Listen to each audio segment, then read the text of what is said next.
Carta de Paulo aos Filipenses, no capítulo 4, versículo 19. Glória a Deus. Aleluia. Glória, Senhor, ao teu santo nome. Filipenses 4, versículo 19.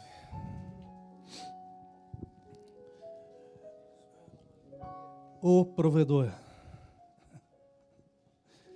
Creio que não havia outra mensagem para ser ministrada nessa manhã a não ser esta. O provedor. Diz a palavra do Senhor: o meu Deus, segundo as suas riquezas, suprirá todas as vossas necessidades em glória por Cristo Jesus. Senhor, eu peço que o Senhor fale conosco nessa manhã. Usa a minha vida com poder e com liberdade nas tuas mãos. Em nome de Jesus. Amém. Podeis vos assentar. Aleluia. Existem momentos na vida em que parece que Deus criou o mundo e o deixou à sua própria sorte. Como se o mundo fosse um relógio funcionando enquanto a sua bateria tem carga.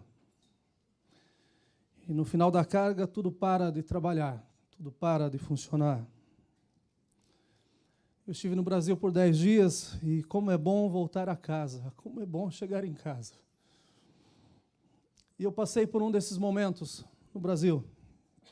Passei por um desses dias, onde parece que o mundo está simplesmente largado, as coisas acontecem porque acontecem. Eu fiquei bastante intrigado e assustado com a quantidade de mendigos, tanto nacionais quanto importados, que estão perambulando as ruas de Curitiba, que era uma cidade conhecida como a capital para se morar no mundo. Mas existem mendigos que falam todos os idiomas hoje na cidade. Existem muitos bolivianos, existem haitianos, existem muitas pessoas que encontraram nas ruas o seu lugar de viver e a sua forma de viver. E o que me chamou mais a atenção num dia foi a atitude que o governo de Curitiba, principalmente a prefeitura de Curitiba, está fazendo para abordar o assunto. Nós ficamos conhecidos anos atrás por causa daqueles ônibus biarticulados, conhecidos como ligeirinho, e depois veio o triarticulado, que são ônibus enormes, é um conectado com o outro. E agora o prefeito pegou desses ônibus, dos maiores que tem, e no final da tarde, ou melhor, no começo da noite, ele para esses ônibus em pontos estratégicos da cidade. E esses ônibus foram transformados em cozinhas. Então se leva comida para que as pessoas que moram na rua venham a comer nos ônibus. O preocupante é que você, quando vê as filas se formando, você tem que atravessar para o outro lado da rua, porque você está correndo o risco de, enquanto eles estão sendo atendidos, você ser assaltado. E é bastante assustador, principalmente para nós aqui, que já estamos aqui há tanto tempo e não vemos esse tipo de coisa acontecendo. Mas é assustador. Eu estava com a minha irmã passando por perto de um desses ônibus e a fila é enorme, e enquanto se formava essa fila desse lado da cidade, do outro lado tinha um ônibus também, um pouco menor. Então, eu perguntei para ela o que era, ela falou, olha, esse daqui dá a janta e aquele já deixa o café da manhã. E daí faz com que essas pessoas literalmente morem nas ruas. Tem um ponto de Curitiba, que é perto da catedral, que você não consegue, a igreja foi cercada, porque é o lugar onde eles deixam os seus colchões, onde eles deixam os seus pertences, é o lugar que a polícia não chega perto. E durante o dia, então, eles ficam caminhando, perambulando por aqueles lugares, você não consegue entrar num banco para tirar dinheiro, o caixa eletrônica do Bradesco se tornou um ponto onde eles se abrigam, porque pelo menos estão livres do frio e da chuva e tanto mais, então eles dormem dentro dos caixas eletrônicos. E eu, desapercebido numa situação dessa, entrei num caixa para tirar dinheiro, e quando eu vi um, olhou de baixo e falou, fica tranquilo que eu estou cuidando hoje. Mas a verdade é que essa situação é dura, é triste, porque o governo não está tratando do problema. O governo está cuidando de uma das necessidades. O governo está alimentando um problema que vive nas ruas e que eles não acham acesso para chegar no problema. Então, vamos tratar a necessidade, porque é mais fácil. Vamos colocar uma máscara e dizer que está tudo bem, porque, pelo menos, eles estão sendo alimentados. Sendo que não é a comida que faz com que eles roubem. O que faz com que eles roubem são as drogas, é o vício. Então, eles passam um pano por cima, dizendo assim, olha, vamos fazer um encontro entre a necessidade e a provisão. Você tem a necessidade de comer, eu, como governo, tenho a provisão para te dar o alimento. E eles trazem o alimento para essas pessoas, mas, na realidade, o sistema não muda, e tampouco ele transforma a condição de ninguém. Eles permanecem da mesma forma, no outro dia acordam da mesma forma.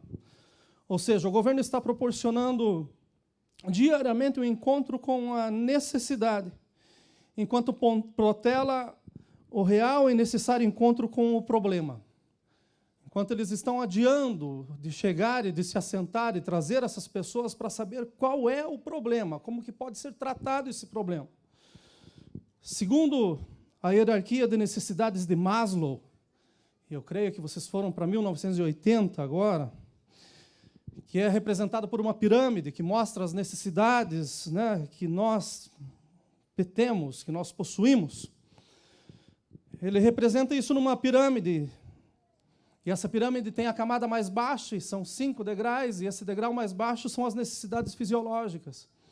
E o que o governo está tratando é de um ramo da necessidade fisiológica, que é o alimento, é a alimentação. O governo está tratando da alimentação.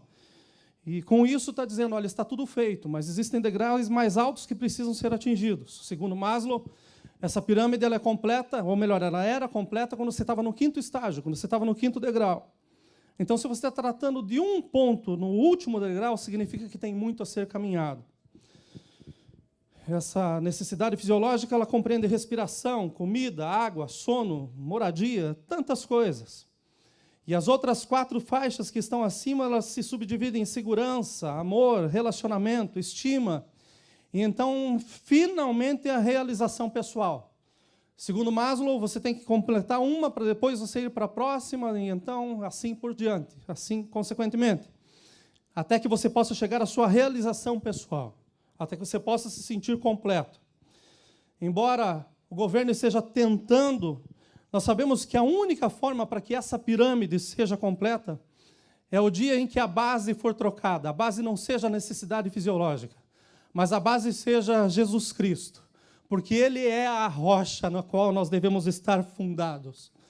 Se essa pirâmide mudar dessa forma e colocar em Jesus em primeiro lugar, sem dúvida nenhuma, as mudanças vão acontecer. O governo não entendeu isso, e Maslow, até esse momento, não tinha entendido. Mas nós, aqui nessa manhã, nós somos testemunhas vivas do que só Jesus pôde fazer. Nós estamos nessa casa, nessa manhã, para celebrar o nome do Senhor Jesus Cristo. Por isso nós estamos aqui, para adorar o seu santo nome, para glorificar o seu santo nome. Nós temos em nosso meio pessoas que sofreram com necessidades fisiológicas, pessoas que só conseguiam dormir à base de medicamentos, mas hoje elas se lançam no braço do Senhor, em paz se deitam e em paz se levantam, porque conheceram o príncipe da paz. Nós temos pessoas aqui que tinham necessidades na área de amor e de relacionamento, e que hoje vivem na harmonia do seu lar. Nós vemos pessoas que tinham problemas na sua estima, que às vezes era tão baixa que não podia nem ser classificada, mas que entenderam que Jesus os tirou do monturo para fazerem se assentar ao lado de príncipes, pessoas que foram levantadas pelo poder do nosso Senhor Jesus Cristo, pessoas que tinham problema e que nunca alcançariam a sua realização pessoal, mas alcançaram todos os seus sonhos para a glória de Deus. E daí, quando se reúnem num culto, não podem ficar calados, porque Deus é digno, sim, de honra e de glória o tempo todo. Entendemos com isso? Que como filhos de Deus, todos os cristãos se tornam a responsabilidade pessoal do único Deus, que é soberano, onipotente, onipresente, onisciente, o Deus que nos conhece de dentro para fora e não de fora para dentro. Não é a maneira como nós pensamos estar, mas Ele sabe como nós estamos e como nós nos aproximamos dEle. Ele é poderoso para saber tudo e para fazer todas as coisas novas. E como nosso Pai Celestial, Ele se importa de uma forma infinita para que cada um dos seus filhos vá bem. Deus não tem um filho especial ou predileto, todos nós somos filhos e temos um Pai amoroso que cuida dos nossos passos todos os dias, em todas as horas, em qualquer situação, ainda que nós não o vejamos, mas Ele está conosco. Aleluia! Então, a revelação bíblica, ela demonstra que a providência desse Pai celestial, ela não é uma doutrina que é abstrata, ela não está escondida, ela não se apresenta de uma forma em que precisa ser um estudioso para entender isso. Mas ela diz respeito à nossa vida diária num mundo que é mau e que está cheio de pecado, um mundo que está completamente decaído. E aqui, nesse momento, nós estamos num lugar onde todos temos a liberdade de ser o que nós somos. Mas quando nós estamos do lado de fora, por tantas vezes nós somos pressionados a talvez tentar estar no meio dos outros e temos que ficar calados. A verdade é que mesmo calados, o nosso testemunho tem que ser muito alto. Tem que ver que Jesus habita em nós, Ele é o nosso Senhor, Ele é o nosso Salvador. Nós somos sal e luz para esse mundo.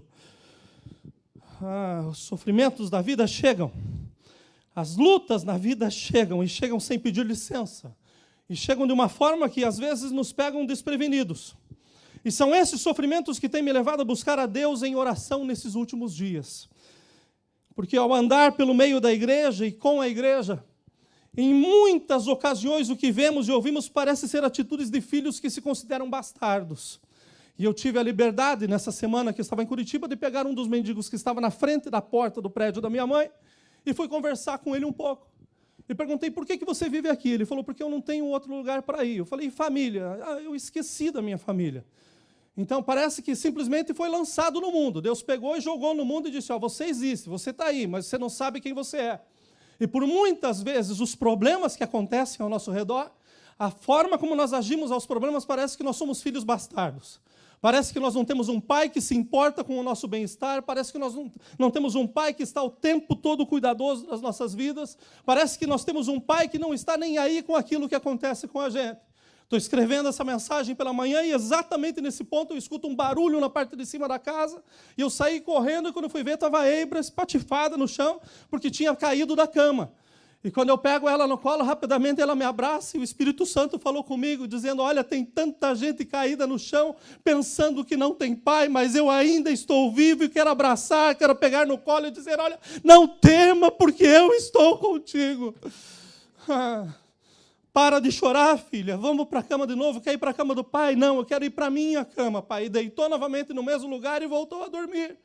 É com essa segurança que nós temos que sair dessa casa. Não importa o que esteja acontecendo do lado de fora, importa o que nós temos do lado de dentro. Se estamos em Cristo, somos de Cristo. Temos um Pai que se importa com as nossas vidas. Filhos bastardos que pensam que não tem para onde correr, com quem falar, com quem buscar. Deus está parado, pronto, com os braços abertos, dizendo, filho, clama a mim, que eu te respondo agora. O que você precisa? Parece esses filhos bastardos assim, infelizmente, como esses mendigos que entram na fila para ganhar comida quente, mas não têm fé e tampouco esperança que um dia saiam da situação ou que a situação mude. Aqueles filhos que simplesmente querem se alimentar, deixa eu encher minha barriga, porque de barriga cheia está tudo bem. Mas eu conheço pessoas que estão com a barriga cheia, estão com o banco cheio, estão com a casa cheia, mas que estão com um vazio na sua alma, porque não conhecem o Jesus que eu conheço. E, infelizmente, é isso que está passando no nosso meio. Pessoas que entram na fila, querem um alimento quente, querem alguma coisa de Deus, querem um pouco de Deus, mas que, infelizmente, não estão se apegando com Deus, dizendo, Deus, hoje eu preciso, mas muda a minha situação, muda a minha história, e isso para a sua glória. Parece que a base da sua pirâmide de necessidades não é Cristo. E que versículos como este, tudo posso naquele que me fortalece, ou o Salmo 23, que está aberto nas páginas da sua Bíblia, que está em casa, diz assim, o Senhor é o meu pastor e nada me faltará. Ou mais ainda, o meu Deus, segundo as suas riquezas, suprirá todas as vossas necessidades. Parece que esses versículos têm que ser arrancados da sua Bíblia, ou deletados do seu aplicativo no seu telefone. Porque a realidade é que por muitas vezes você quer uma comida rápida, quente, que satisfaça na hora, mas você não está usando de um todo. Deus quer servir, Deus quer estar ao teu lado o tempo todo, em todas as áreas, para que tua vida seja completa e o nome dele glorificado. Então, nessa manhã, se a sua necessidade é fisiológica, o Espírito do Senhor me levou até 2 Reis, no capítulo 4. Onde uma viúva chega desesperada, dizendo, olha, o meu marido morreu, estão levando os meus filhos, eles estão sendo levados embora, e agora o que eu vou fazer da minha vida? E o profeta olha para essa mulher, e nesse momento que ele olha, eu tenho certeza absoluta que ele pediu de Deus para falar algo para ela, então ele faz uma pergunta, e o que você tem na sua casa? E a resposta os irmãos já sabem, eu não tenho nada senão um pouquinho de azeite. Uma botija de azeite. Tem alguma coisinha lá para começar. A verdade, meus irmãos, é que Deus, como provedor, Ele sempre passa. E aonde Ele passa, sempre tem um pouco. Ainda que você pense que está tudo acabado, está tudo destruído, deixa eu te falar. Se você se lembrar que existe um Deus que está acima de todas as coisas, tem vitória, tem mudança para a sua vida. Eu tenho um pouquinho de azeite só na vasilha. Então você vai para a sua casa, e você bate na porta dos vizinhos, e pede vasilhas emprestadas, e você entra na sua casa, pega seus filhos, tranca a porta, porque aquilo que eu tenho para fazer com você é com você e só em você, mas ninguém precisa ficar dando palpite, ninguém precisa ficar sabendo do que está acontecendo, é um milagre teu e para a tua casa, e nesse milagre você pega um pouco de azeite e começa a encher as vasilhas, e eu consigo ver essa mulher enchendo as vasilhas, e enche uma, e enche duas, e daí já virou um culto da Assembleia de Deus, porque deviam estar pulando, glorificando o nome do Senhor, bem dizendo aquele que é digno. Olha, o Senhor é bom, Ele está fazendo grandes coisas no nosso meio, a festa começa, o azeite continua, a alegria enchendo o coração daquela família, e era aquela família que tinha aquele momento com Deus, não era todos os de fora, não, era aqueles que estavam para dentro, com a porta fechada. Quantas vezes Deus tem dado orientações para que os milagres aconteçam conosco, e nós queremos trazer todos para participar do milagre, mas se o Senhor quer fazer um milagre para a sua família, entenda, primeiro a sua casa e depois a casa dos outros. O Senhor continua sendo o mesmo, e continua ainda hoje fazendo com que o azeite aumente na vasilha, a ponto de que as dívidas sejam pagas, ainda sobre para o alimento, e todos cresçam na presença do nosso Deus. Aleluia! Eu só consigo ver nesse milagre que Deus já havia passado por essa casa, porque o homem era um homem fiel, o homem era um homem que tinha em Deus, e buscava de Deus, e servia a Deus, mas chegou um infortúnio, chegou um problema, e esse problema fez com que ele se endividasse. Mas não acabou tudo dentro da casa. A verdade é que Deus é o provedor para as nossas vidas, mas muitas vezes nós temos que tirar os olhos daquilo que nós estamos vendo. Para aquela mulher não era nada que tinha em casa, mas para o nosso Deus era o pouco que ele precisava para fazer com que o milagre acontecesse. Da mesma forma que Agar, olha, está morrendo, eu não quero escutar o choro do meu filho, mas enquanto ela não quer escutar o choro, Deus escuta o choro e diz, olha, tem água aí do seu lado, tem vida e vida em abundância. Temos que tirar os nossos olhos daquilo que nós estamos vendo e pedir para enxergar com os olhos do nosso Deus, porque milagres vão acontecer, porque Deus está passando pelo caminho. Fui no médico a semana passada, esperando o resultado, animado, meus irmãos, e quando eu cheguei lá foi melhor do que eu imaginava. Boa notícia para mim, a Kátia tem que ficar preocupada, porque o médico falou, olha, sua saúde está tão boa que você vai viver a 120. Diga para a Kátia que você vai chegar aos 120 anos. E eu fiquei feliz demais, porque os exames que eu fiz agora deram metade dos exames que eu tinha feito em março, antes de ter ido internado. E a glória é para o nosso Senhor Jesus Cristo. E quando eu saí de lá, eu perguntei, o senhor vai me pôr na dieta? Ele falou, você já sabe o que você tem que fazer. Eu falei, então tá bom. Mas eu estou no Brasil. E eu saí do consultório do médico e falei, eu tenho que comer um pastel. Porque eu saí daqui sonhando com o japonês, gente, da Praça Osório. Eu vou comer um pastel. Só que, pensa num camarada perdido em Curitiba. Eu não lembro mais os nomes das ruas. E daí eu liguei para a Kátia e falei, como que eu faço para ir para casa dos teus pais? Estou pegando um táxi. Ela falou, não, pega o ônibus. Então tá bom. Daí me ensinou a pegar o ônibus, estou indo para pegar o ônibus, olhei, a pastelaria me chamando. Vem. E eu fui. Mas quando eu entrei E eu pensando no japonês da Praça Osório, mas não sabia chegar. Eu falei, vou nessa então. Entrei, sentei. Assim que eu sentei, chegaram 2 senhores, sentaram do lado. Pediu pastel, pediu refrigerante, estou lá esperando para comer. Chegaram 2 senhoras e pararam do lado do balcão. Já com bastante idade. E uma delas olhou para a outra e eu escutei elas falando. A mais baixinha falou assim, nós não temos dinheiro. E ela falou, um café eu vou tomar. E ela chegou e perguntou, moça, quanto custa o café? A moça disse o preço. Ela falou, você vê um café? E a outra senhora, eu vi que estava preocupada. E daí ela falou assim, você vai tomar um café também. E ela ficou toda sem jeito, sentou. Ela falou, dá 2 cafés. Da mesma forma ela fez com a coxinha. Quanto custa a coxinha, moça? E a moça falou quanto custava a coxinha. E ela falou, dá 2. E quando ela sentou, eu vi que a senhora estava muito preocupada. E nisso eu terminei de comer o meu pastel. Eu levantei, fui no caixa, fui pagar minha conta. Falei, deixa eu pagar a conta daquelas senhoras, mas não diga para elas que eu estou pagando a conta.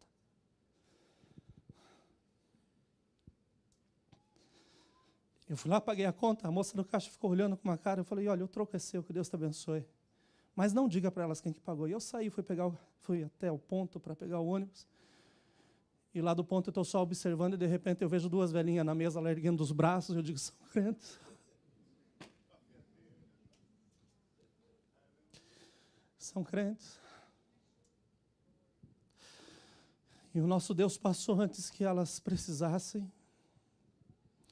E da mesma forma o nosso Deus está passando antes que a gente precise. Da mesma forma, Deus usa quem Ele quer, quando Ele quer, como Ele quer, mas a verdade é que nada falta para nós, porque Deus está no comando de todas as coisas. E antes que a gente pense que a gente tenha uma necessidade, o nosso Deus já tem uma resposta, porque Ele passou pelo caminho. E Ele sabe muito bem, e Ele diz muito bem que nós não vamos ter que pedir emprestado, nós não temos que pedir esmola, porque Deus é Deus, Ele é Pai, Ele cuida das nossas vidas. E ainda hoje Deus faz água verter da rocha, porque Ele continua sendo Deus. Pensem comigo, o povo no deserto reclamando, dizendo, olha, nós estamos morrendo de sede. Mas daí Deus fala para Moisés, Moisés, vai lá e fale com a rocha. Quem colocou a rocha naquele lugar foi o provedor. Quem colocou água na rocha também foi o provedor, e Ele tem poder para fazer coisas maiores ainda do que nós podemos imaginar, mas precisamos esperar nele, somente nele, porque Ele é Deus e pode fazer milagres hoje. Mas talvez você esteja na pirâmide dizendo assim, olha, eu preciso segurança, eu me sinto inseguro. E segurança é uma palavra que está em desuso no Brasil. Estou no interior de São Paulo, estou entrando no Atacadão para comprar um negócio com meu cunhado me puxou pelo braço. E eu falei, o que foi? Ele falou, olha esses rapazes aí. E eu olhei, tinha uns rapazes na frente, e rapidamente eles saíram pela outra porta. Eu falei, o que tem? Ele falou, você não escutou o que eles falaram? Eu falei, não. Ele falou, eles falaram o seguinte, aqui não dá porque tem muita câmera. Eles tinham entrado para assaltar.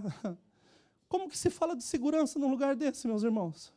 As câmeras não impedem nada de acontecer. Mas a verdade é que quando se fala de segurança, se fala de estabilidade. Nós queremos andar pelas ruas, olha, com a cabeça erguida, tranquilo, sem problema algum. Escutem o que o salmista disse. Senhor, Tu conservas os homens e também os animais. É essa segurança que nós precisamos ter em Deus. Paulo diz, Cristo é antes de todas as coisas e todas as coisas subsistem por Ele. O equilíbrio que nós precisamos, a estabilidade que nós precisamos de segurança é estar em Jesus. Se viver, viveremos. Se morrer, nós viveremos com Ele para todo sempre. Nós vamos estar na presença do nosso amado. Aleluia! Mas talvez você esteja na pirâmide dizendo assim, olha, está faltando amor, está faltando relacionamento. E a Bíblia Deus me fez lembrar dessa manhã da história de Ruth e de Noemi. Quando Noemi se sente tão acabada a ponto de dizer, olha, não me chame mais disso, agora meu nome é Mara, eu sou amarga, a vida só me trouxe problema, agora eu estou completamente vazia, está tudo errado. Agora eu sou salgada, agora a minha vida é essa. Mas eu leio a palavra do Senhor e eu vejo que no final da história, Ruth coloca nos braços de Noemi o seu neto. E quando essa mulher pega esse neto nos braços, eu posso entender o que a Bíblia fala quando diz que Deus faz da estéril mãe de filhos. Uma mulher que não podia ter mais nada, a vida estava acabada, agora estava sendo renovada. Por quê? Porque tinha uma criança nos seus braços e sabia que Deus era Deus em todo o momento. Eu creio e vejo também que nessa área de relacionamento, por tantas vezes as pessoas estão se entregando de qualquer forma, estão deixando ser levadas por uma palavra bonita, por um carinho, por algo que pensam que é importante, mas a verdade é uma só: em Deus nós temos relacionamentos que são consistentes, em Deus nós temos relacionamentos que duram para todo o sempre. Estou sentado no avião para vir embora, um casal do meu lado, e de repente eu perguntei para eles: o que vocês estão fazendo para cá? O que estão vindo para cá? Nós estamos vindo para celebrar 42 anos de casados. Com um sorriso no rosto, meus irmãos. Daí eu perguntei: vocês são crentes? Ele falou assim: olha, eu estou desviado fazem 12 anos. E a minha esposa nunca aceitou Jesus. Daí eu e o pastor Jonadab levamos ele até a casa do filho. E daí no final pedi para orar com eles. E eu recebi uma mensagem no outro dia dizendo assim: olha, eu nunca esperava que do outro lado do mundo alguém fosse me dar uma carona. Mas a verdade é uma só: Jesus, ele não quer dar carona, Jesus quer levar a gente nos braços. Deus quer nos levar nos seus braços e nos guiar aos caminhos que Ele tem preparado. Os nossos relacionamentos têm que ser firmados em Deus, e em Deus as coisas são ótimas e duram eternamente. Mas talvez você esteja aí preso nessa pirâmide da estima. E estima é algo bastante surpreendente, porque a gente vê mulheres que se acham horríveis, e a gente vê mulheres horríveis que se acham lindas. Mas estima é algo interessantíssimo. E isso abala não só mulheres, mas abala também homens.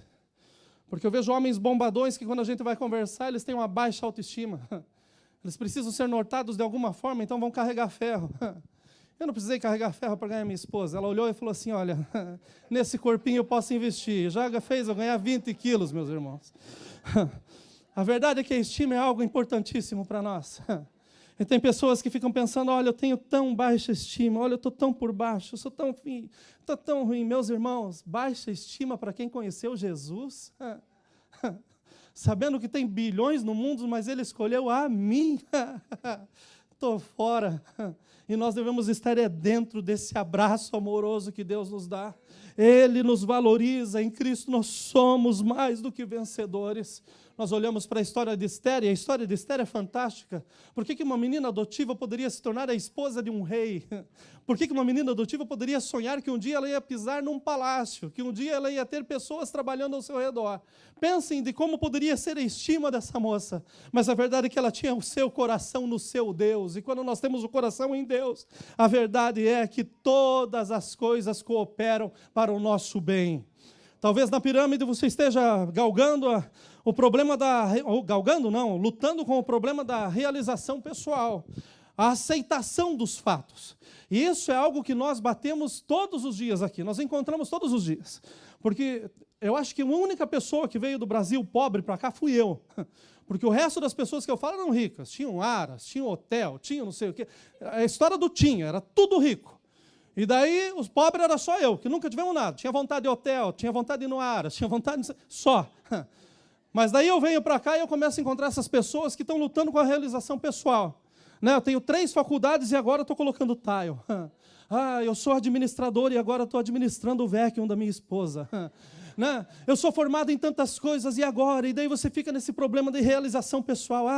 Parece que as coisas não são do jeito que eu quis, e não são mesmo. As coisas são do jeito que o nosso Deus quer, do que o nosso Deus determina. A verdade é que nós precisamos aceitar os fatos. Nós estamos aqui enquanto existem milhões de brasileiros que queriam estar aqui no nosso lugar, mas foi Deus que nos colocou aqui, e nós devemos viver aceitando aquilo que Ele põe nas nossas mãos. Uma das conversas piores que existem por aí são das pessoas que estão chegando e que se sentem fracas para trabalhar. As mulheres são fortes, elas trabalham, mas os homens são tudo fracos.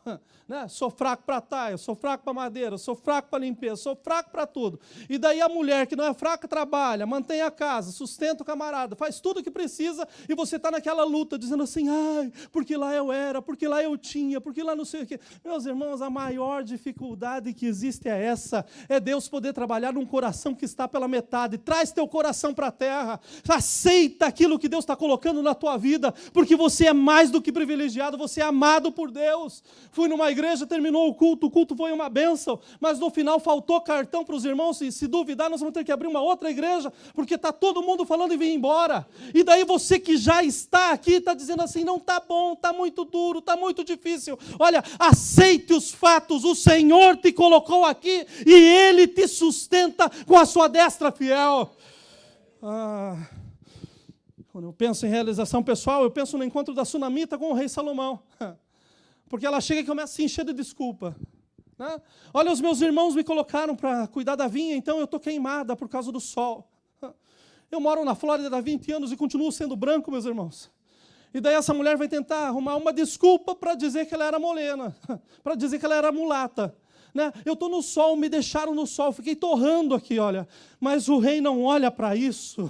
O rei não olha para as desculpas, o rei não olha para o lado de fora, o rei olha para o lado de dentro e diz, olha, eu tenho muito mais para fazer por você, com você e em você. Foi esse mesmo rei que nos encontrou, então nós temos que aceitar os fatos, não importa se não somos bem-sucedidos na nossa profissão, mas importa sim que nós estamos trazendo um alimento honrado para dentro de casa, nós sabemos de onde vem o nosso dinheiro e para onde está indo o nosso dinheiro, nós sabemos como custa para comprar alguma coisa e trazer para casa, e sabemos que todo sustento vem do Deus que é provedor para as nossas vidas. Nós escolhemos, falei esses dias, escolhemos o que levar no dia do furacão. E o maior problema foi esse, escolher o que pegar no armário. Escolher o que nós íamos dizer assim, olha, isso aqui eu não posso viver sem, eu preciso disso. Nós escolhemos o que colocar na mesa. Durante o furacão nós engordamos e muito, meus irmãos, porque nós escolhemos o que comer e isso vem do Deus que é provedor, Ele cuida de nós. Então por que ficar lutando contra os fatos e dizer assim, olha, eu já fui talvez, mas no meu sonho, talvez eu era rico, mas deixa eu aceitar os fatos. Hoje eu sou sustentado pela destra fiel do meu Deus. Ele abre as portas, Ele dá trabalho, Ele dá sustento, Ele cuida da minha saúde, cuida da minha vida, cuida da minha família, cuida da minha casa, Ele está comigo. Aleluia. Essa questão de realização pessoal, quando ficam contando muita história, eu só consigo escutar o outro lado, eu sou pequeno. Eu dependo de contar vantagem para dizer que eu sou alguma coisa. Porque, na verdade, eu penso que eu sou insignificante. Ninguém se lembra de mim, ninguém sabe de mim. Mas deixa eu te dizer que quem se lembra de você é Deus. Você precisa de Deus. Então, pare de tentar ser e de fingir ser aquilo que você não é. Seja sincero, porque na frente de Deus não existem máscaras. Realização pessoal. Estar feliz com aquilo que Deus colocou nas nossas mãos. Fui na igreja do pastor Luizinho. Pensem num culto animado, meus irmãos. Deus me deu uma palavra em adorarmos a Deus na luz e adorarmos a Deus na escuridão. E quando eu vou começar a falar sobre escuridão, pensa numa igreja de afrodescendentes, que quando eu vou falar, nós temos que adorar a Deus na escuridão, e deu um estouro, pum, acabou a luz. Você pensa que eu só via os dentes brancos pulando, pipocando na igreja, glória a Deus, aleluia. Pensa numa festa pentecostal, e que levou uma meia hora para mim poder voltar para a palavra de novo. Pensa num culto glorioso. Mas no final, meus irmãos, eu cheguei para alguns irmãos no púlpito e falei, meu irmão, deixa eu pedir perdão para o irmão, que eu estou me sentindo envergonhado. O irmão falou, por quê? Eu falei, eu trabalho de 12 a 16 horas por dia, eu saio cedo, chego tarde todos os dias. Mas eu não tenho um calo dos calos que o irmão tem na mão. A mão do irmão tinha calo sobre calo. Teve um irmão que estava dirigindo o culto, com uma alegria, meus irmãos, mas com uma alegria, no final do culto ele veio pedir oração para mim, porque o padrasto tinha morrido 2 dias antes, porque caiu do andaime. Mas uma alegria na alma. E daí eu fico pensando, a nossa mão está lisa, trabalhamos duro, e ainda que tenha calo não é tanto assim. Mas daí a gente pega e fica pensando assim, qualquer coisinha está difícil, olha a minha situação, olha o que eu estou, o que está passando, o que eu estou fazendo. Meus irmãos, eu me senti envergonhado diante desses homens, porque são homens que carregam, olha, coisas pesadas durante o dia, mas à noite estão na casa do Senhor dizendo, Deus é bom, o Senhor é bom. E nós estamos com 2, 3 carros na garagem, nós estamos com moto na garagem, nós estamos com jet ski na garagem, nós estamos com tudo. Pode chover em Tampa, pode alagar Tampa, que tem jeito de vir para a igreja, mas mesmo assim os danados estão em casa dormindo, enquanto deviam estar na igreja buscando a presença do Senhor e dizendo, o Senhor é bom.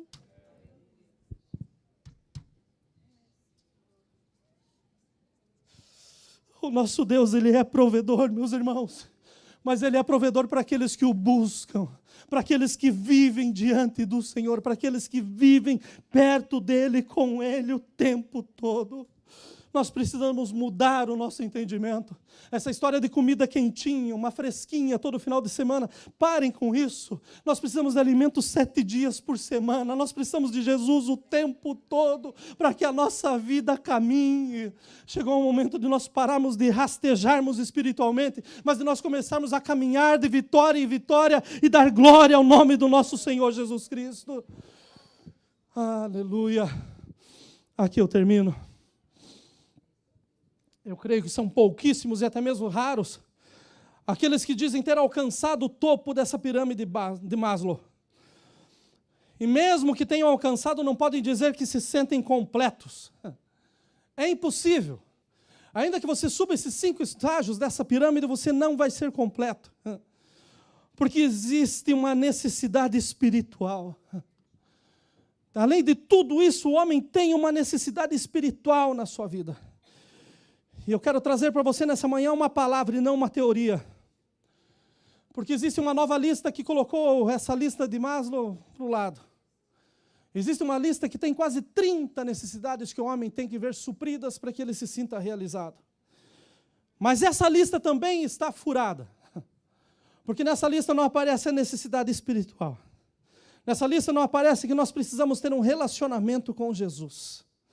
Nessa lista não aparece esse vazio que muitos têm sentido na sua alma. Esse espaço que não se cobre com nada. E nós vemos tantas pessoas tentando cobrir esse espaço com viagens, com coisas e tal, e isso não se cobre. Essa lista, esse vácuo, esse vazio, ele só pode ser cumprido, só pode ser completo pela pessoa do nosso doce Jesus Cristo. É só Ele que pode satisfazer a nossa alma. É só Ele que pode nos fazer completos. Então eu adicionaria mais uma linha nessa pirâmide, que seria a linha da necessidade espiritual. A linha que Nicodemos notou que existia na sua vida. Porque esse homem já tinha chegado no topo da pirâmide dizendo, olha, eu sou realizado, eu estou no meio de príncipes, eu sou considerado como um príncipe, eu conheço tanto a lei, eu conheço tanto as coisas, eu tenho tudo, eu passei por todas essas fases, eu tenho um bom relacionamento, eu tenho todas as minhas necessidades completas, eu tenho tudo, eu estou lá em cima. Mas quando ele estava lá em cima, ele notou que ele não tinha era nada. E quando ele nota que ele não tem nada, ele sai de noite. A Bíblia fala que ele vem pela noite, ele vem na escuridão, para que ninguém o reconheça, para que ninguém o veja. E quando ele chega perto de Jesus, é impossível, meus irmãos, porque Jesus Cristo é a luz que ilumina toda a humanidade.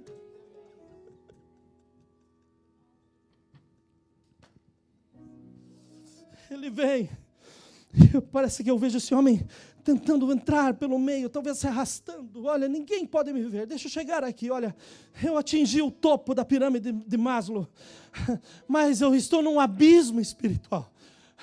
Eu tenho uma necessidade, olha, eu tenho algo que precisa ser completo, algo que precisa ser cumprido, algo que precisa completar, porque as festas não adiantam, olha, a bebida não está satisfazendo, as amizades, olha, tão pouco, a vida está vazia.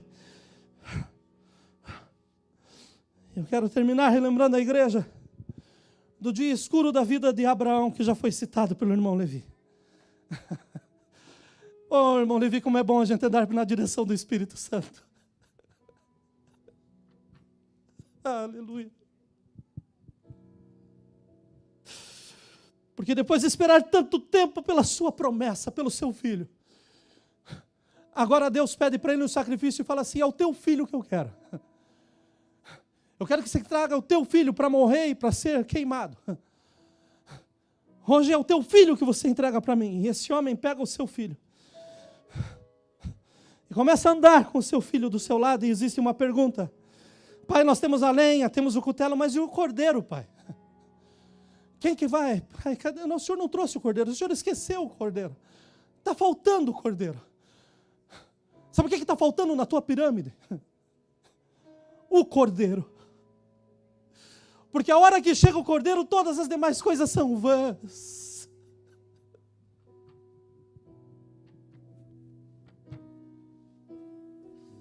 Tudo demais se torna secundário. O nosso Jesus é tudo o que nós precisamos. Pai, aonde está o cordeiro, Pai? Eu creio que esse homem, com o seu coração partido, mas cheio de fé, e com uma palavra profética nesse momento, nos revela pela sua resposta Jeová Jirê. E ele diz: o cordeiro, Deus proverá.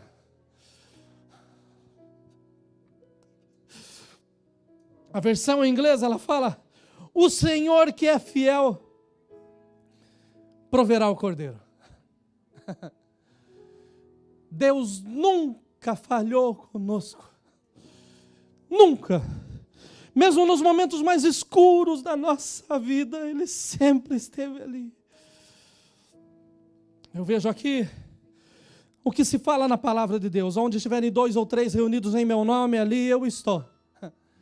Ali está um pai e um filho em um culto de adoração. E aonde há adoração, o Senhor tem liberdade de se manifestar. Não é proibido dar glória a Deus e aleluia. E as igrejas no Brasil esqueceram o que é glória a Deus e aleluia. As igrejas esqueceram o que é dizer que o Senhor é bom, glorificado seja o teu nome, o Senhor é rei. Transformaram tudo em palmas, em elogios. Eu fui num culto que até agora eu não sei se terminou. Porque o pastor terminou de falar a palavra e falou: tem cafezinho na saída. E acabou nisso, acabou no cafezinho. E fomos todos embora, não se tem mais liberdade. Parece que foi colocado num edital bem grande dizendo: é pecado dizer glória a Deus e aleluia, é pecado você manifestar a alegria na casa do Senhor. É errado, você não pode fazer. Meus irmãos, isso daí já foi colocado na cruz do Calvário, foi colocado dizendo assim: olha, nós temos a liberdade, porque aquele que foi crucificado está vivo e está no nosso meio. E Ele garante que onde tiverem 2 ou 3 reunidos, ali Ele está. Ele está aqui hoje sim. E é digno de ser adorado. Aleluia, aleluia, aleluia. Imaginem o ambiente desse culto de 2. Imaginem o filho perguntando e o pai prestando um culto de adoração. É na adoração, eu vim aqui para adorar a Deus. Então eu vejo aqui o caráter do adorador, porque ele deve ser total e de irrestrita devoção.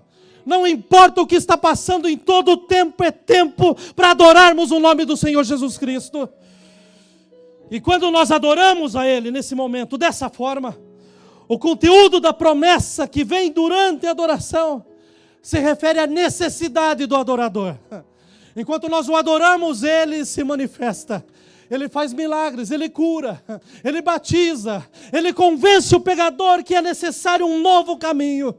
Enquanto nós o adoramos, Ele se levanta no trono e Ele se move através do doce Espírito Santo no meio da sua casa. Imagine comigo esse culto. O pai e o filho questionando: onde está o cordeiro, onde está o cordeiro? E o pai com o seu coração quebrado, de repente escuta: bé, bé.